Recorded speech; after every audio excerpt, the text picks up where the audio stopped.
The rain poured heavily as James Carter walked home, his hands stuffed deep into his coat pockets. The cold wind bit at his skin, but he didn't mind. It was just another night in the city, dark, wet and quiet. But then he saw something unusual. In the alleyway a figure sat huddled against a dumpster, shivering. At first James thought it was just another homeless person, but as he stepped closer he realized something was different. The figure had silver eyes that glowed faintly in the dim light. Her skin had a strange iridescent shimmer, and her clothes, if they could even be called that, were torn and barely covering her thin body. She wasn't human. James hesitated. Taking in a stranger was one thing, taking in an alien was another. But as she lifted her head and met his gaze, something in her eyes struck him: fear, exhaustion, and a silence plea for help. With a sigh he pulled off his coat and dreaded over her shoulders. "Come on," he said, "you'll freeze to death out here." The woman flinched at his voice, but didn't resist as he gently helped her to her feet. She was weak, barely able to stand.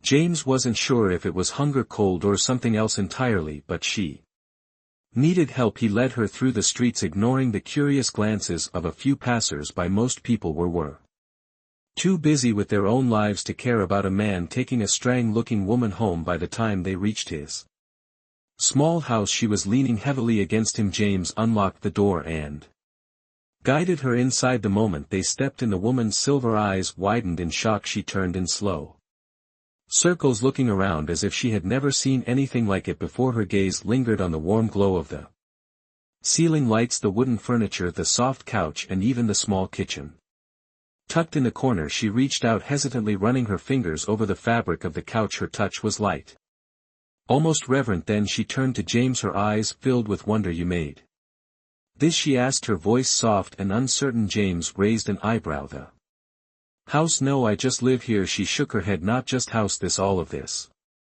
She gestured around the room. "It is yours, yeah, my home." She looked stunned, as if the very idea of owning a home was foreign to her. James didn't know what kind of world she came from, but clearly it was nothing like Earth. "Sit down," he said, nodding toward the couch. "I'll get you something to eat." She hesitated before slowly lowering herself onto the soft cushions, her glowing eyes still wide with amazement. James walked into the kitchen, shaking his head. He had no idea who this woman was or what her story might be, but one thing was clear. She had never seen anything like a simple human home before, and that was just the beginning. Savor sat stiffly on the couch, her silver eyes darting around the room. She touched the soft fabric beneath her fingers, pressing down as if testing its texture. A strange look crossed her face, confusion mixed with wonder. James washed her from the kitchen. As he heated up some soup, she looked like someone who had never been inside a home before. "You okay?" he asked. She flinched at his voice, then gave a slow nod. "This place, it is warm." James chuckled. "Yeah, that's what a home is supposed to be." She tilted her head. "Home," she repeated the word slowly, as if tasting it. "A place where you live." "More than that," James said, placing a bowl of steaming soup in front of her. "It's where you feel safe, where you can just be yourself." Stared at the bowl in front of her. Whsts of steam rose from the surface, carrying the scent of vegetables and spices. Carefully she reached out and touched the bowl, then quickly pulled her hand back. "It is hot," she said, eyes wide. James laughed. "Yeah, that's kind of the point." He handed her a spoon. "Here, use this." She hesitated before copying the way he held the spoon. Her movements were slow, almost hesitant, but she eventually scooped up a bit of soup and brought it to her lips. The moment the warm liquid touched her tongue, her eyes widened even more. This has taste," she whispered. James frowned. "Of course it does. Wait, what do you normally eat?" Savra placed the spoon down and shook her head. "We do not eat like this. We consume nutrient blocks. No taste, no warmth, just what is needed for survival." James stared at her, shocked. "You're telling me your people don't cook?" She shook her head. "Food is fuel, nothing more." He sighed. "That's depressing." Sava didn't respond. Instead, she took another spoonful of soup, then another. She ate slowly, as if savoring each bite. Her expression softened, and for the first time since James had found her, she looked almost peaceful. After finishing half the bowl, she placed the spoon down and looked around again. Her gaze landed on the light switch near the wall. She pointed at it. "What is this?" James stood Up and flicked the switch, the lights turned off. A gasp, then he flipped it back on. She jumped slightly, staring at the glowing bulbs above her. You control the light? James smirked. Yeah, it's called electricity. She looked genuinely stunned. You control warmth, you control light, you choose what you eat. She turned to him, eyes filled with something like admiration. Humans, you create your world. James blinked at her reaction. It was such a simple thing, light, heat, food, but to her it was magic. For the first time he wondered what kind of life had she lived before coming here. Sarah sat in silence, staring at the empty bowl in her hands. The warmth of the soup still lingered in her mouth, a strange but pleasant sensation. She placed the bowl on the table carefully, as if afraid it might break. James leaned back in his chair, watching her with curiosity. So, your people don't cook, huh? She shook her head. We do not prepare food, we do not choose food. She hesitated, as if searching for the right words. We are given nutrient blocks, no taste, no feeling, just energy for survival. James frowned. That sounds awful. Savra tilted her head. It is efficient. James scoffed. Food isn't just fuel, it's supposed to be enjoyed. He stood up, walking toward the kitchen. Come on, I'll show you something better. She watched with curiosity as he moved around, opening cabinets, pulling out ingredients. She didn't understand what he was doing, but she didn't look away. James grabbed a loaf of bread, sliced it, and placed 2 pieces in a metal device. What is that? Asked a toaster. She blinked. If what? James smirked and pushed the lever down. Just wait. Seconds later the toaster made a pop sound and the golden brown slices jumped up. Sava flinched slightly, her silver eyes wide with shock. James laughed. Relax, it's just toast. He spread butter over the warm bread and handed a piece to her. She took it hesitantly, lifting it close to her face as if examining it. Go on, James encouraged. Take a bite. Sava hesitated, then slowly bit into the toast. The crispness, the warmth, the rich flavor of butter, it was all new to her. She chewed slowly, then took another bite. This as she paused, searching for the right word. Good. James grinned. Yeah, simple but good. Sava finished the toast, her expression thoughtful. Everything here has flavor, it has choice, it has feeling. She looked up at James. My people do not have this. James leaned against the counter. You guys don't have toast. She shook her head. We do not have desire. That caught James off guard. Desire. Save nodded. We do not seek pleasure, we do not seek warmth, we do not seek joy. She looked around his small but cozy home. But you do. James scratched his chin. Yeah, well, that's just being human. She stared at him for a long moment, then for the first time her lips curved into something that almost looked like a smile. I think, she said softly, I like being here. James chuckled. Get used to it, lady. There's a lot more where that came from. The fire crackled softly in the small living room, casting a warm glow across the walls. Cyrus sat on the couch, wrapped in a thick blanket James had given her. She traced her fingers over the fabric, feeling its softness. James sat across from her, sipping a cup of coffee. All right, he said, leaning back in his chair. I've been patient, but I need to ask, who are you? Where did you come from? Save hesitated. She looked down at the floor, her silver eyes dimming slightly. I am Zari. James raised an eyebrow. Never heard of them. She nodded. You wouldn't have. My people do not interact with humans. They believe your kind is dangerous. James smirked. We can be, but I think there's more to it than that. Sava took a deep breath. The Zari are a highly advanced species. We do not struggle, we do not create, we do not feel. Everything is controlled by the collective machines that regulate our needs. Food is provided in nutrient blocks. Living spaces are assigned. Work is automated. We have no wars, no hunger, no pain. James frowned. Sounds dull. Sava nodded slowly. It is, but my people do not know it is dull. They believe it is perfect. There is no uncertainty, no suffering, no mistakes. She gripped the blanket tighter but started to wonder, if we do not struggle, if we do not create, then what are we living for? James stared at her, letting her words sink in. She continued, her voice quieter. Now I asked questions, too many questions. The collective does not tolerate those who disrupt the balance. I was given a choice, be reconditioned or be exiled. She looked up at James, her eyes filled with something raw. I chose exile. James let out a low whistle. Dan, so they just threw you out? Save nodded. I was sent away, left on the outskirts of your world. I had nowhere to go, no understanding of how to Live without the collective guiding me. She let out a soft breath. That is why I was in the alley. I did not know what else to do. James felt a knot tighten in his chest. He had seen a lot of rough things in his life, but this being abandoned by your own kind just for questioning your way of life, that was something else. Well, he said, standing up. You're here now and I hate to break it to you, but humans don't do perfection. We mess up, we fight, we struggle. He gave her a small smirk. But we also build, create, and live. Saved studied him for a moment, then nodded. I think I want to learn how to live. James grinned. Then you came to the right place. The morning sun streamed through the window, filling the small house with golden light. Cyrus stood in the kitchen watching James as he poured coffee into a mug. The smell was rich and strong, something completely new to her. What is that? She asked. Coffee, James replied, taking a sip. It helps wake you up. Savor tilted her head. Your people require a drink to wake up. James chuckled. Not require, but it makes morns easier. He set his mug down and crossed his arms.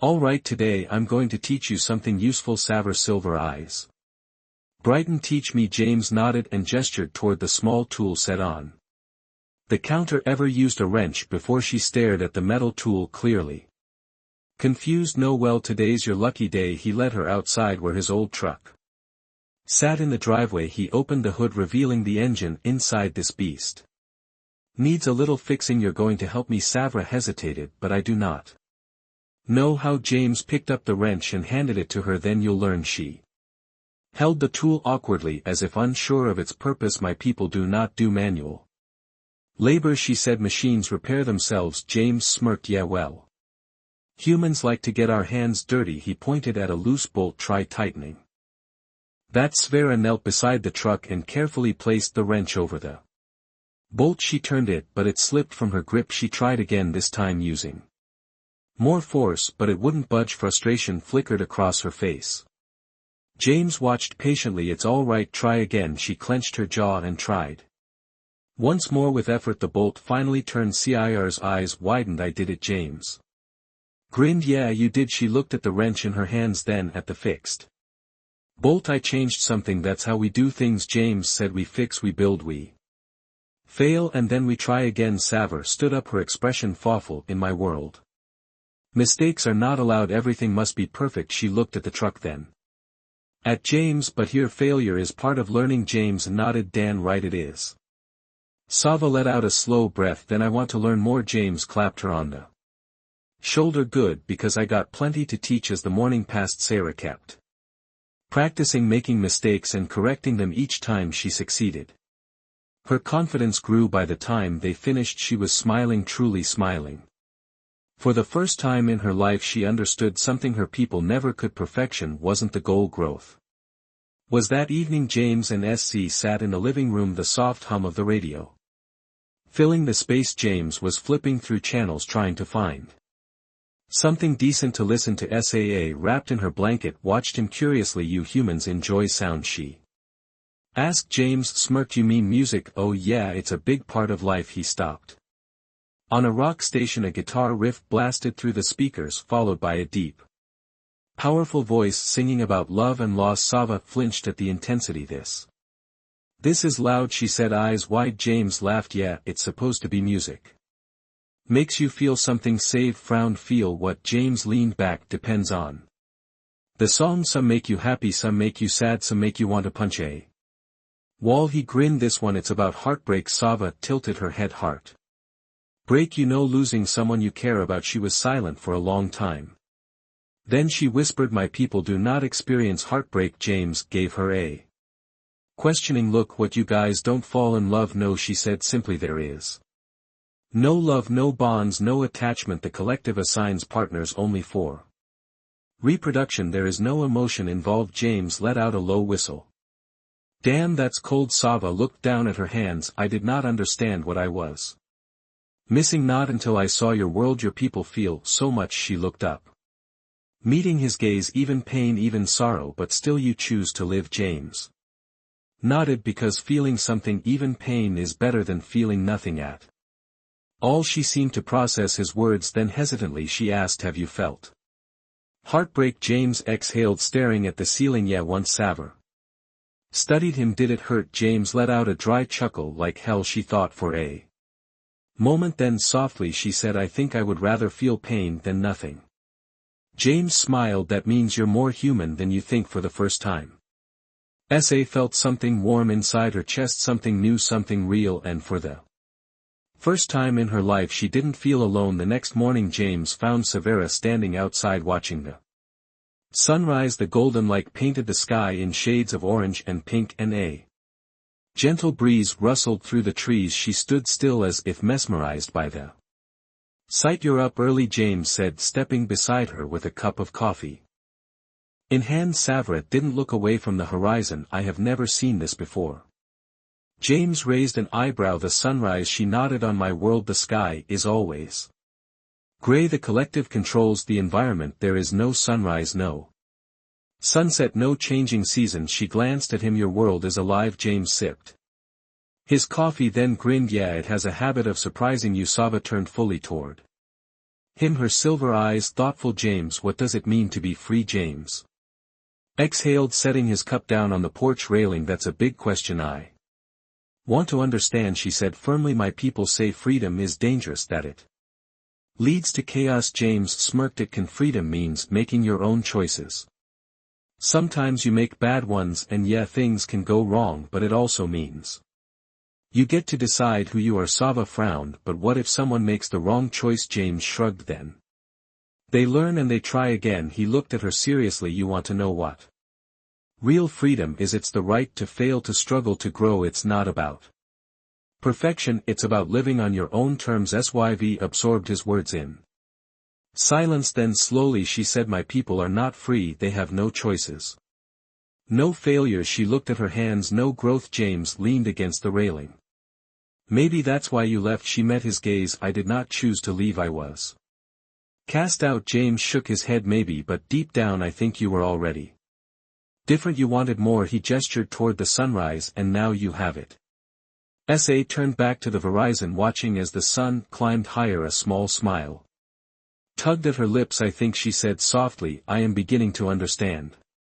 James chuckled. Good, because freedom isn't something you're given, it's something you take. Sava took a deep breath, feeling the wind on her skin, the warmth of the sun on her face. For the first time in her life she felt truly alive. The peaceful morning didn't last long. James was fixing the TRU when he noticed Severa standing completely still in the yard, her silver eyes locked on the sky. Her posture was tense, her fingers curling into fists. Something was wrong. James wiped his hands on a rag and walked over. Save, what's up? She didn't look at him. Instead, she pointed toward the clouds. They are here. James followed her gaze. A sleek black ship was descending, its sharp edges reflecting the morning light. It didn't look human.